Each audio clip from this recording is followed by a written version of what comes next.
Mesdames et messieurs, chers téléspectateurs, bienvenue dans cette grande édition du journal universitaire. L'Université de Kinshasa a organisé une séance académique d'octroi des diplômes honoris causa au professeur Deborah Kayembe, première africaine et congolaise rectrice de l'Université d'Édimbourg. C'était en présence de plusieurs personnalités.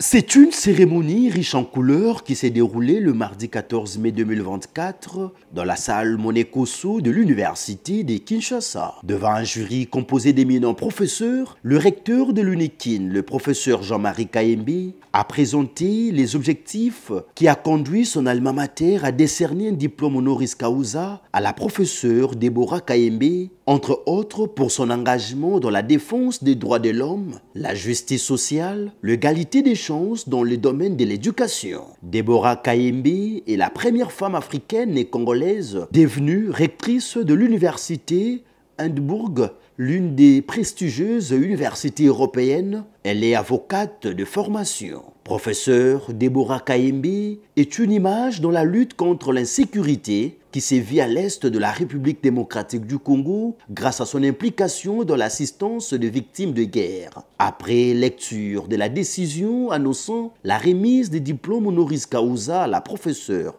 Deborah Kayembe, le jury a enfin octroyé les diplômes honoris causa en droit à cette dernière. Le recteur de la prestigieuse université de Kinshasa, le professeur Jean-Marie Kayembe, a remis la toge et l'insigne de son établissement à la nominer pour son dévouement. Un diplôme en qualité d'ambassadrice de l'université de Kinshasa lui a été également décerné. Prenant la parole, la lauréate du jour a remercié l'université de Kinshasa pour le choix porté sur sa modeste personne et promet de poursuivre son combat. Pour rappel, l'université de Kinshasa a déjà décerné les diplômes d'honoris causa à plusieurs personnalités, dont le cas récent est celui du président de la République démocratique du Congo, Félix Antoine Tshisekedi Tshilombo.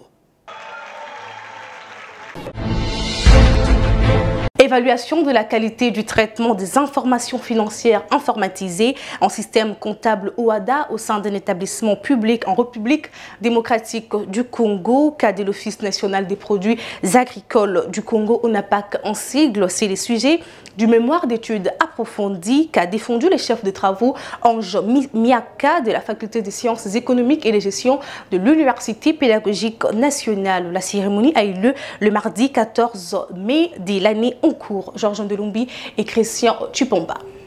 C'est avec une maîtrise énorme et très remarquable de son travail que le chef des travaux Ange Miaka Ntomoy a défendu son mémoire du diplôme d'études approfondies qui s'est articulé sur l'évaluation de la qualité du traitement des informations financières informatisées en système comptable OADA au sein d'un établissement public en République démocratique du Congo, cas de l'Office national des produits agricoles du Congo, ONAPAC de 2016 à 2022. Avec les arguments solides et fondés très convaincants, l'impétrante a précisé que la bonne gestion des finances et les bons traitements des informations financières ont un impact positif dans la vie courante d'une institution ou d'un établissement, et cela mérite de prescrire du système comptable OADA informatisé. Au regard des données recueillies sur les champs d'action, il y a lieu de retenir qu'à l'ONAPAC, la mauvaise modalité ou procédure du traitement des informations financières informatisées entraîne la lanterne sur la passation des écritures et ne permet pas à l'ONAPAC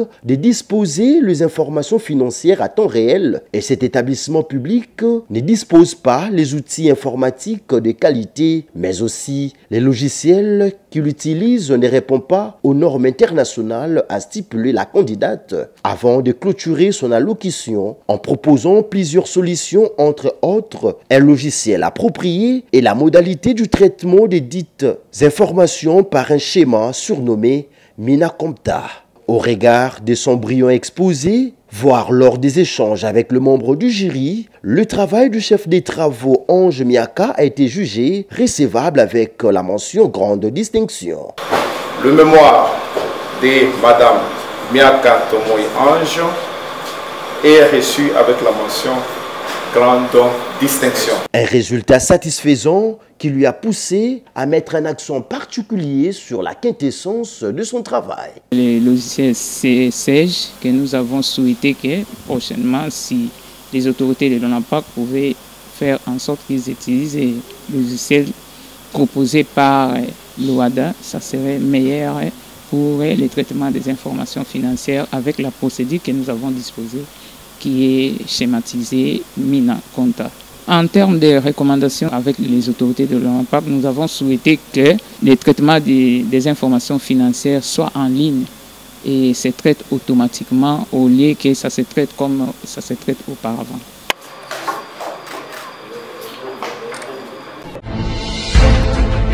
Quittons la capitale pour nous rendre dans la province du Kwilu, précisément à l'Institut supérieur technique médical de Kikwit, pour parler de la tenue d'un atelier organisé par le CAISTAT avec le chef d'établissement de 5 provinces, à savoir le Kwango, Kwilu, Maïndombe, Kasaï et Kasaï Central. L'objectif de cette rencontre était de partager les connaissances avec les nouveaux animateurs de cette structure et réfléchir sur la numérisation des établissements de l'enseignement supérieur universitaire de son ressort. C'est une messe scientifique qui a réuni le chef d'établissement des institutions techniques, artistiques et technologiques avec le secrétaire permanent du conseil d'administration des instituts supérieurs techniques, artistiques et technologiques, le professeur Acturienga et toute sa délégation. Après les mots du président du CAISTAT lus par son conseil à communication, le secrétaire permanent du CAISTAT a déclaré ouvert les travaux de 2 jours basés sur les échanges entre le nouveau membre du CAISTAT et le gestionnaire des institutions de son ressort. Les délégations venues de 5 provinces, à savoir Kwango, Kwilu, Maïndombe, Kasaï et Kasaï Central, composées essentiellement des directeurs généraux et leurs membres de comité de gestion des informaticiens, ainsi que les étudiants, ont bénéficié plusieurs connaissances sur la nouvelle vision du CAISTAT.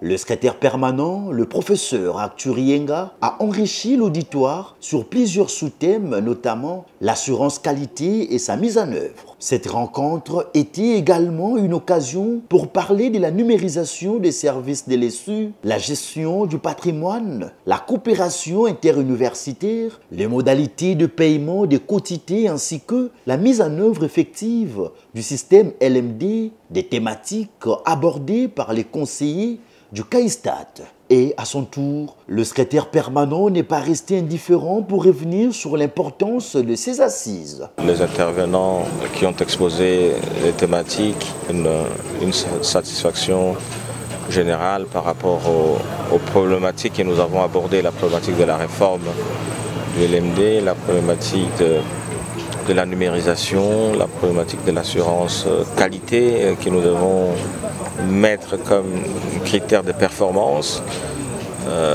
par rapport aux résultats que nous attendons dans la qualité de la formation, dans la qualité des diplômés qui doivent sortir des écoles techniques et technologiques. Et à son tour, le professeur Moussouaï, directeur général de l'ISTEM Kikwit, n'a pas caché sa satisfaction pour le choix apporté sur son institution afin d'abriter cette rencontre. Le professeur Acturienga, secrétaire permanent du CAISTAT, pour avoir choisi l'ISTEM Kikwit comme étant point focal, centre des assises pour la nouvelle vision du CAISTAT, parce qu'il concerne les 5 provinces, Kwango, Kwilu, Maïndombe, Kasaï, Kasaï Central. C'est d'abord un honneur pour l'ISTEM Kikwit d'être considéré comme étant point focal et aussi considéré comme coordinateur des activités des assises du CAISTAT.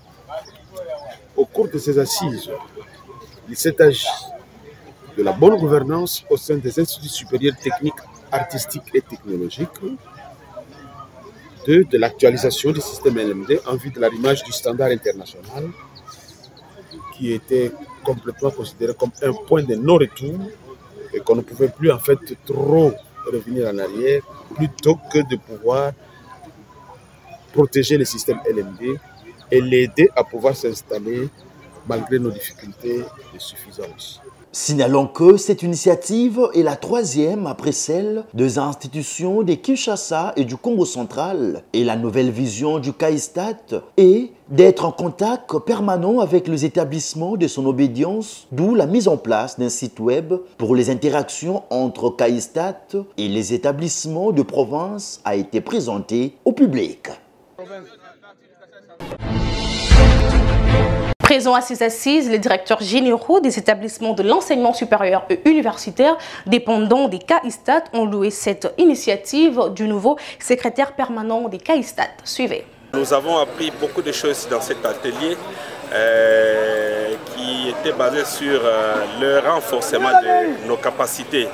Les capacités dans le système de gestion, capacités dans le système de collaboration et beaucoup d'autres choses ont été vues. Donc nous allons pouvoir bien gérer nos institutions, nous allons pouvoir collaborer avec nos institutions, avec l'État, avec le sens aussi de payer les quotités. Parce qu'on ne peut pas fonctionner sans payer les quotités. Le CAISTAT fonctionne grâce à ce que nous leur envoyons comme quotité. Donc, beaucoup de choses ont été apprises et ça nous a fait du bien. Et même notre façon de gérer va changer, chers journalistes. C'est un système qui demande d'avoir l'outil. Mais les moyens que nous avons ne permettent pas d'avoir cet outil-là pour bien fonctionner. C'est vraiment très difficile. Ça demande les auditoires, ça demande les outils informatiques, des laboratoires, mais nous ne l'avons pas. Et nous devons demander que le gouvernement puisse financer les labos, équiper les salles pour que ça fonctionne correctement. Et former aussi les enseignants correctement. Parce que les niveaux, même qu'on demande, pour avoir des niveaux un peu élevés pour enseigner là-bas. Alors c'est que le gouvernement nous aide à bien faire toutes ces choses. Pour avoir participé à cette assise, je crois en rentrant chez nous, c'est l'enthousiasme aussi de présenter ce qui s'est passé sur que nous puissions aboutir à l'assurance qualité. Parce que les gens ont des difficultés de lacunes dans plusieurs secteurs. Maintenant qu'on a eu à ramasser ce qui était essentiel pour la formation académique, je crois que même sa gestion, je crois maintenant on peut aller leur apporter des bons messages, comme ça qu'ils se mettent au pas pour que les CAISTAT dans l'ensemble profitent de notre présence dans ces villes d'école. D'une province à une autre, direction Kisontou, dans la province du Congo central, où le directeur du Fonds de promotion de l'éducation et de la formation a visité l'Institut supérieur des arts et métiers, visite au cours de laquelle 150 sacs de ciment ont été remis à cet établissement et un protocole d'accord a été signé entre le FPF et l'ISAM Kisontou, puis 125 sacs de ciment ont été également remis à l'ISTEM Kisontou, Laetitia Kapinga et Jérès Landou. Dans sa mission d'accompagner les institutions de l'enseignement supérieur et universitaire, le directeur général du Fonds de promotion de l'éducation et de la formation, Guembo, accompagné par d'autres cadres des FPF, ont effectué une descente à l'ISAM Kisontou pour remettre 150 sacs de ciment qui serviront à la construction des auditoires, bureaux des administratifs et d'autres locaux. Un geste salué par les comités de gestion de l'ISAM Kisontou, car depuis l'existence de cet établissement, ils n'ont jamais reçu un tel soutien. Pour la circonstance, un protocole d'accord a été signé entre FPF et l'ISAM. Le directeur général de l'ISAM n'a pas manqué le mot pour témoigner sa gratitude à l'égard des FPF. Nous venons de recevoir la délégation du FPF qui vient de nous octroyer quelques sacs de ciment en appui à la construction que nous avons déjà amorcée, qui est en cours. Et nous espérons bien qu'avoir la situation sur le terrain, le FPF pensera encore une fois de plus nous amener encore quelque chose pour que nous puissions avancer. Nous disons un grand merci au FPF que nous espérons encore qu'avoir la situation sur le terrain, le FPF peut encore penser que dans un bref délai, on peut encore nous venir en aide. Mais sinon, nous sommes très fiers du directeur général et de sa délégation pour les gestes posés la journée d'aujourd'hui. Quittant l'ISAM, la délégation du FPF s'est rendue à l'ISTEM Kisontou pour la remise de 125 sacs de ciment qui vont permettre la réhabilitation des infrastructures de cette institution. Au regard de ces gestes, le directeur général de l'ISTEM Kisontou s'est exprimé en ces termes. Aujourd'hui, nous sommes contents d'avoir reçu une délégation de haut niveau, une délégation de FPF conduite par son directeur général. Parce qu'ils sont venus voir, toucher du doigt les réalités qu'il y a à l'ISTEM Kisontou, parce que nous sommes en train de chercher à améliorer nos infrastructures. Ils nous sont venus en aide en nous apportant 125 sacs de ciment. Et nous en sommes très contents. Et ces sacs de ciment vont nous aider à ajouter à ce que nous avons pour les constructions que nous faisons. C'est un appui au développement de l'ISTEM Kisantu. Au terme de cette visite d'appui aux partenaires de Kisantu, le directeur général du FPF remercie ces deux institutions d'être associées à eux pour la collaboration gagnant-gagnant. Aujourd'hui, ce sont les ciments. Les jours à venir, ils reviendront pour la continuité, a stipulé le numéro 1 de FPF Gu Wembo. Nous sommes en visite d'appui ici à Kisantu, à ISAM Kisantu et à ISTEM Kisantu. Et nous sommes très contents de l'accueil parce que ces deux institutions sont des partenaires du FPF. Nous travaillons en bon terme et lorsqu'il y a le besoin, nous sommes là pour les appuyer. Aujourd'hui, nous sommes venus faire un appui pour qu'ils démarrent certains travaux avec des sacs de ciment. Et nous croyons que dans les jours à venir, on pourra encore revenir pour d'autres appuis afin de leur permettre d'avoir les infrastructures nécessaires pour le fonctionnement des institutions. Une visite des bâtiments de ces deux institutions bénéficiaires de dons du FPF a été faite par cette équipe.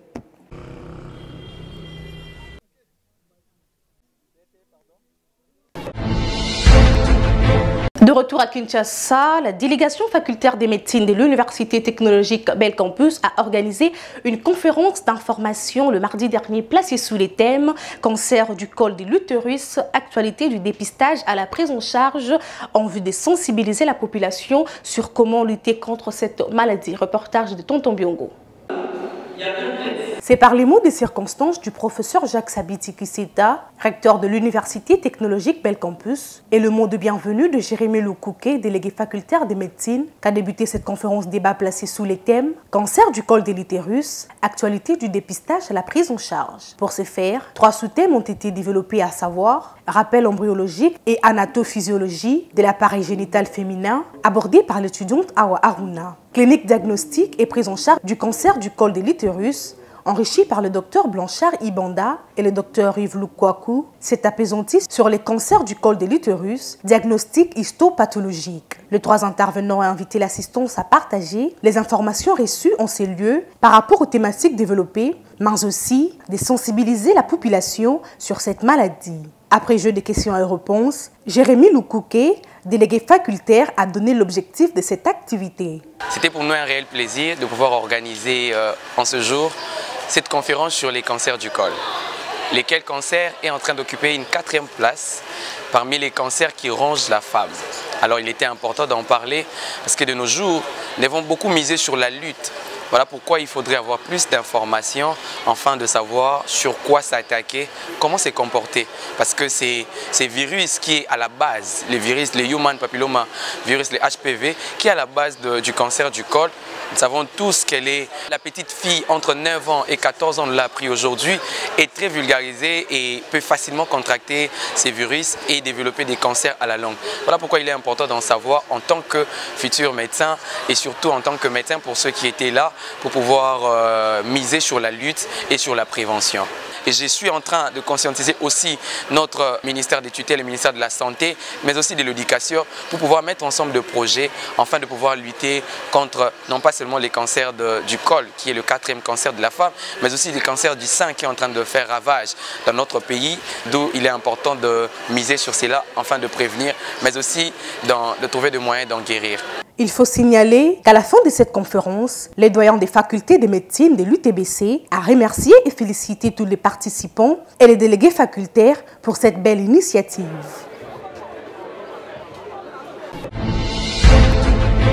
Les membres du bureau de la commission électorale de la représentation des étudiants du Congo a tenu une réunion stratégique avec quelques coordonnateurs des étudiants de la ville-province de Kinshasa en raison de préparer les élections du bureau de la REC. Cette réunion a eu lieu dans la salle de conférence du Conseil national de la jeunesse.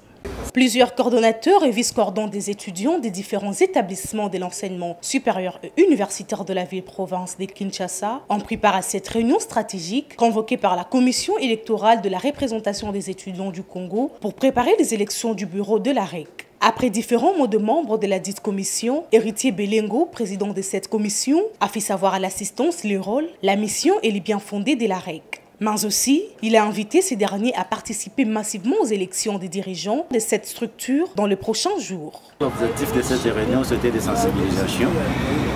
On avait appelé les présidents en fonction pour les éclaircir la règle et aussi les petits soucis qui se déroulent au sein de la structure par rapport à l'organisation des élections.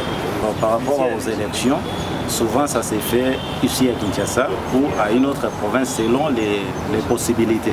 Pour faire élire un président national, il faut la participation de toutes les provinces. Et juste interpeller les autorités de nous accompagner pour la réussite de cette élection. Vous savez, participer les leaders de toute la province, ce n'est pas moindre affaire.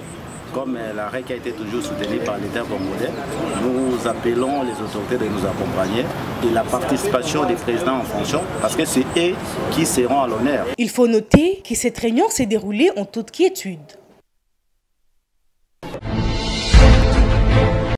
Mesdames et messieurs, nous sommes arrivés à la fin de cette grande édition du journal universitaire. Si vous l'aviez aimé, dites merci à Giresse Lando qui était derrière la caméra, assisté par Tonton Biongo et Exaucé Mapanga, réalisé par Emmanuel Lema, toujours sous la coordination de l'honorable André Mouchongo Machara. Quant à moi, je vous dis au revoir et bonne suite de programme sur nos chaînes partenaires.